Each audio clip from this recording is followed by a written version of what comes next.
할렐루야. 고맙고 감사한 우리 주님께서 오늘도 우리와 함께 하실 것입니다.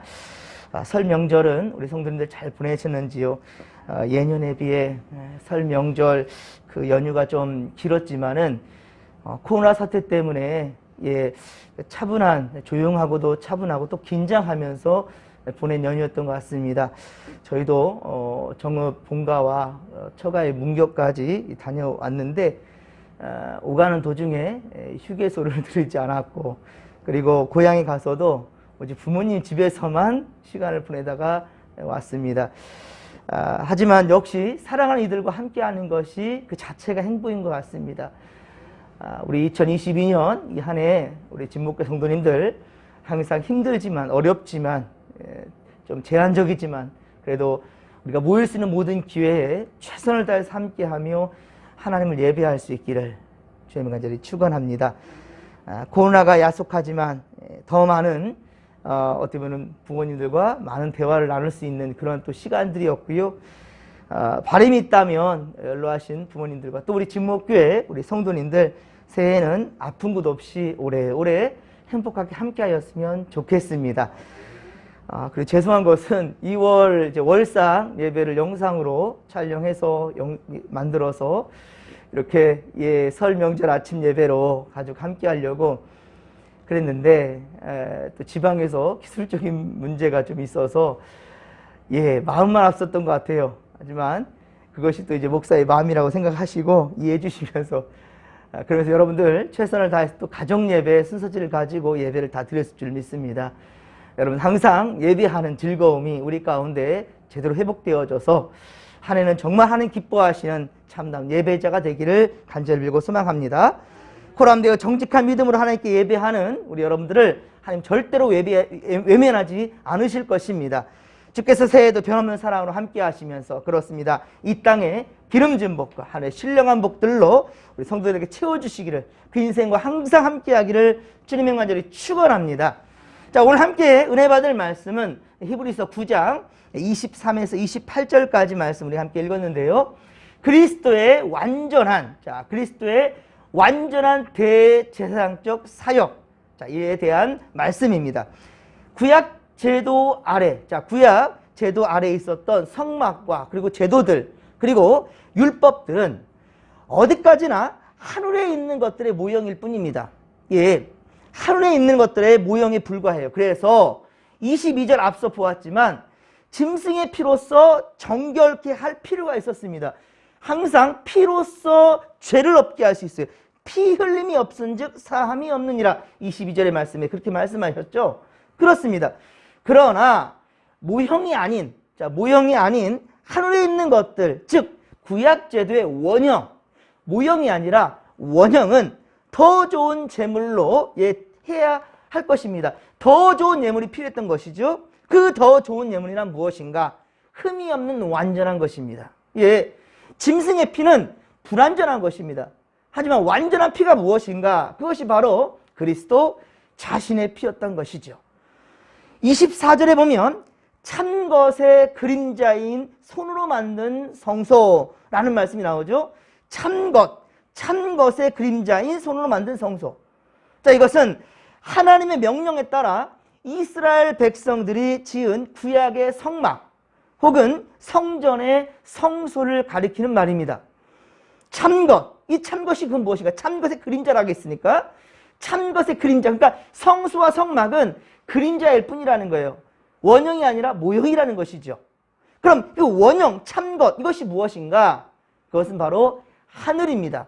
하늘 그 자체요, 천국을 가리킨다라는 것이죠. 그렇습니다. 계시록 21장 22절, 계시록 21장 22절에 보면 천국에는요, 성전이 없답니다. 천국에는 성전이 없어요. 자, 그리스도께서 땅 위에서 십자가에 달려 피 흘려 돌아가심으로 완전히 속죄 사역을 이루셨기 때문에 그 이제 모형은 더 이상 필요치가 않은 거예요. 성전, 성막, 이것은 모형이라고요. 그러니까 더 이상 모형이 필요치가 않습니다. 그래서 예수님께서 돌아가실 때 바로 성전과 성소와 지성소를 구분하는 바로 휘장이 위아래로 찢어져서 하나가 된 거예요. 더 이상 가릴 필요도 없고 예, 모형적인 것이 필요치 않다는 것이죠.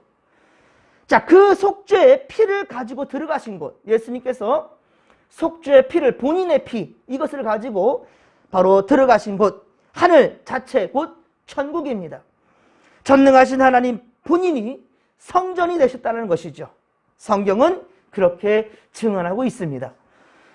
오늘 보면 25절에 보면 대제사장은 해마다 다른 것에 피로써 성소에 들어간다.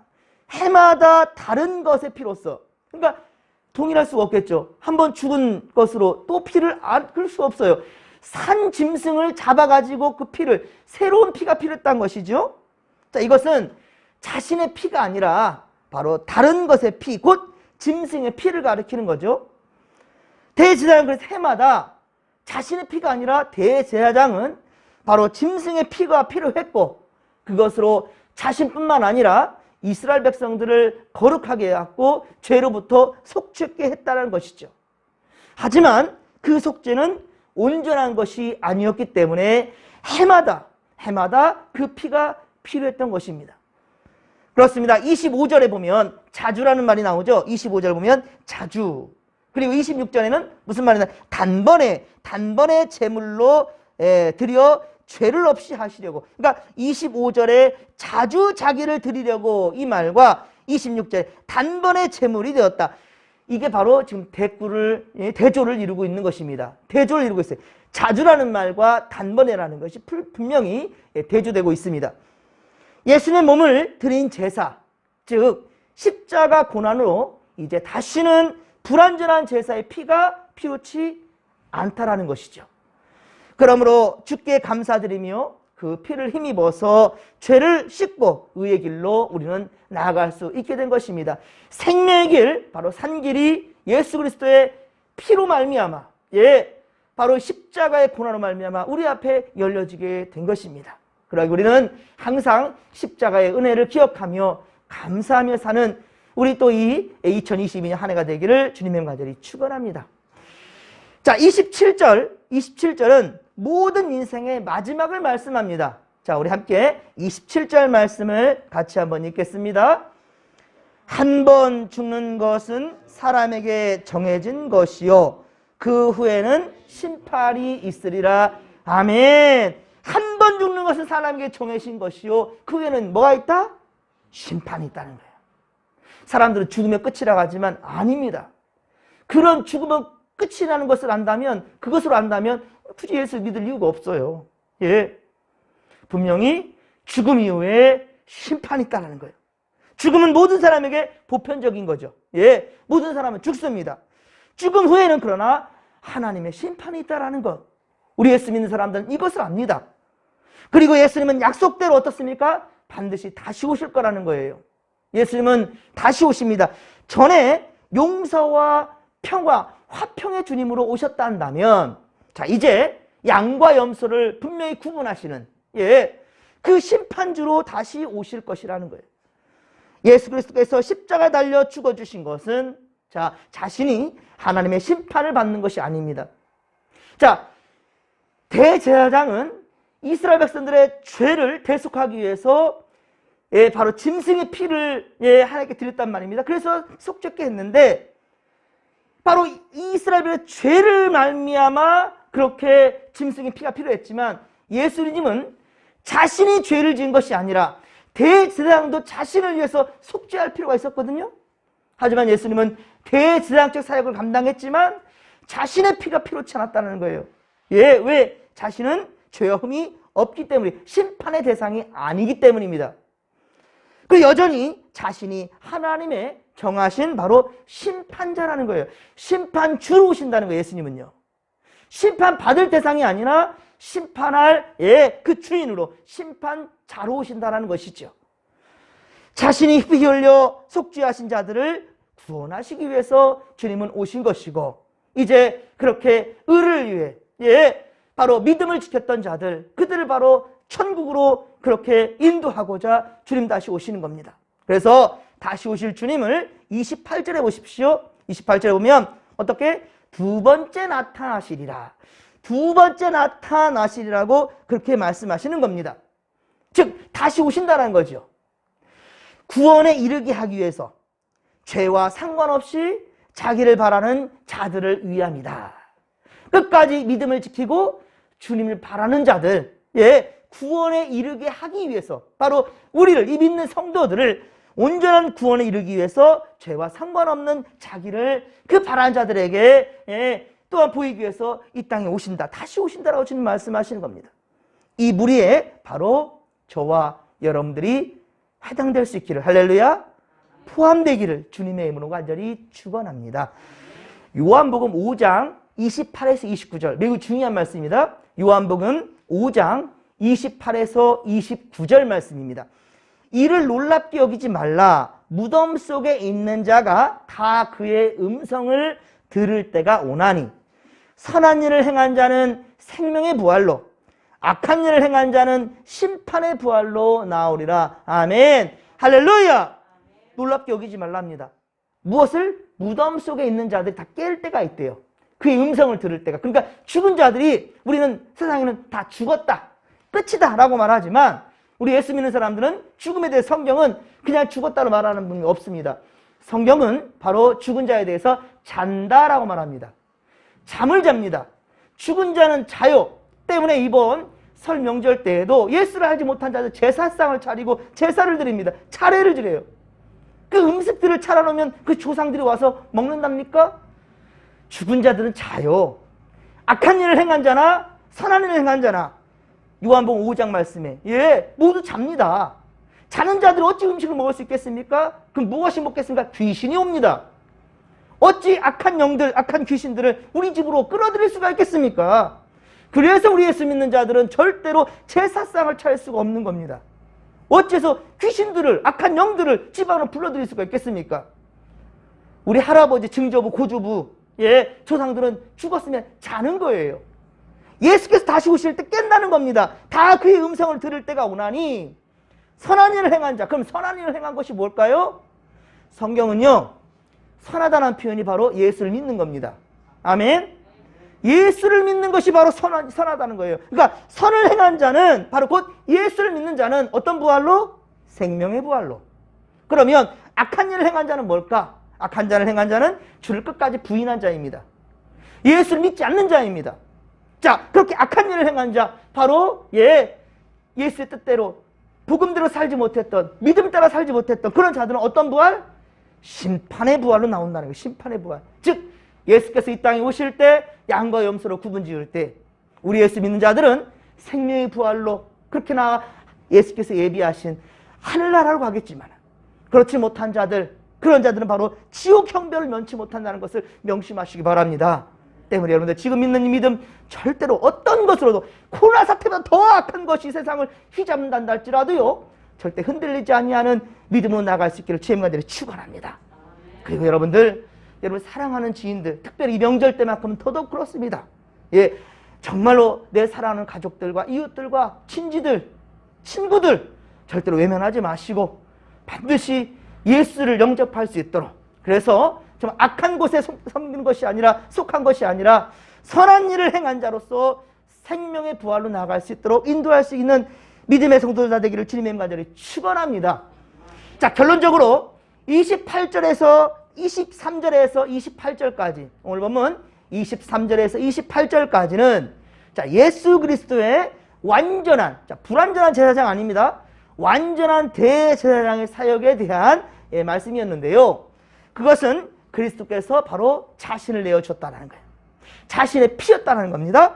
자신을 들여 단번에 속죄를 이루시고 해마다 같은 것을 들을 필요가 없다는 거죠.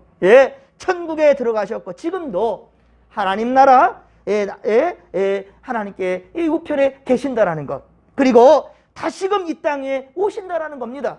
심판주로 오신다는 거예요. 그전에는 용서와 화해와 평강의 주님으로 오셨다 한다면 이제 주님 다시 오실 주님 두 번째 다시 나타나시리라.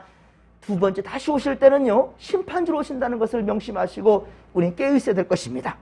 본문은 우리에게 실제적인 교훈을 줍니다. 첫째로 우리는 예수 그리스도의 완전한 대속자역, 사역, 현재적 중보 사역을 든든히 의지하고 예수 그리스도께서 항상 보여주셨던 그 은혜와 사랑을 이 땅에 실천하며 살아갈 수 있기를, 항상 감사함으로 살아갈 수 있는 믿음의 고속들 다 되기를 주님의 이름으로 간절히 축원합니다. 둘째는 우리는 또한 예수 그리스도의 다시 오심을 간절히 대망하며 살아야 되는 것이죠. 마라나타 주 예수의 오시옵소서. 마라나타 주 예수의 오시옵소서. 그리고 이 오시는 주님이 우리의 삶뿐만 아니라 바로 내 사랑하는 이들에게도 주님 찾아가 주시고 저들에게도 선한 역사로 함께 달라고 주님을 간절히 기다림으로 또한 현재적 구원을 생각하면서 믿음의 길을 걸어갈 것입니다. 셋째로 우리는 우리의 죽음과 심판을 준비해야 됩니다. 죽을 준비하라는 거예요. 자, 이번에 설 명절에 오랜만에 둘째 명이 갑자기 오고 싶어졌다고 하면서 오신 거예요. 코로나 사태도 있고 해서 서울에서 또 이제 그 통닭집을 하시는데 이 영상도 볼 수 있을 것 같은데요.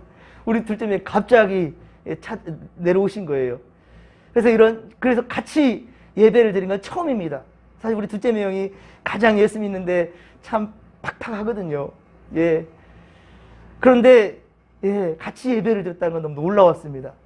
그리고 함께 성묘도 가고, 그리고 돌아와서 이런저런 얘기하다 제가 죽음에 대한 얘기를 했더니만 저희 아버님이 88이시거든요. 아흔이 가까우신데 죽음에 대한 얘기 했더니 매형이 저한테 그런 거예요. 손을 탁 부시면서 아버지 앞에 죽음 얘기하지 마라. 제가 그랬어요. 매형은 죽음이 두려우십니까? 죽음이 두려우십니까? 우리 아버지는 예수 믿어서 천국 갑니다. 세례 받으셨고, 이제 하나님께 예배하는 것이 참 기쁨인 것이 다시금 새롭게, 다리 한다면 그보다 더 큰 은혜는 없는 거예요. 여러분, 죽음이 두려우십니까? 지금 죽어도 하나님 나라 간다는 확신이 여러분들에게 간절히 있기를 주님의 간절히 축원합니다. 그렇습니다. 한 번 죽는 것은 사람에게 정해진 것이에요. 누구든지 죽을 때가 돼요. 그런데 왜 두렵습니까? 죽음이 어떻게 될지 모르니까. 이게 두려운 거예요. 하지만 우리는 분명히 알지 않습니까? 그렇습니다. 여러분은 어떤 죽음을 맞이할 것입니까? 여러분은 예수 그리스도를 참으로 믿고 의지하고 있습니까? 지금 죽어도 천국에 갈 수 있는 믿음의 사람이 맞는지를 여러분 반드시 하나님 앞에 진지하게 이 시간 한번 자신에게 한번 물어보시기를 바랍니다. 그리고 여러분들 오늘 주시는 말씀처럼 다시 오실 때, 두 번째 다시 나타나시는 주님의 때에 우리는 심판의 부활이 아니라 생명의 부활로, 할렐루야, 그렇게 주 앞에 나아갈 것이고 주님 나라 이룰 수 있게 되기를 주님의 간절히 축원합니다. 축원합니다. 주여 삼창 부르며 기도하며 나갑니다. 주여, 주여, 주여. 살아계신 하나님 아버지, 고맙고 감사를 드립니다. 할렐루야. 우리의 참 소망이시며 우리의 하나님 아버지여, 죽음이 끝이 아니고 다시금 생명의 부활로 부르시며 주님 나라 인도하실 오 주여, 주님을 바라보니 주 우리와 함께하여 주시옵길 원합니다.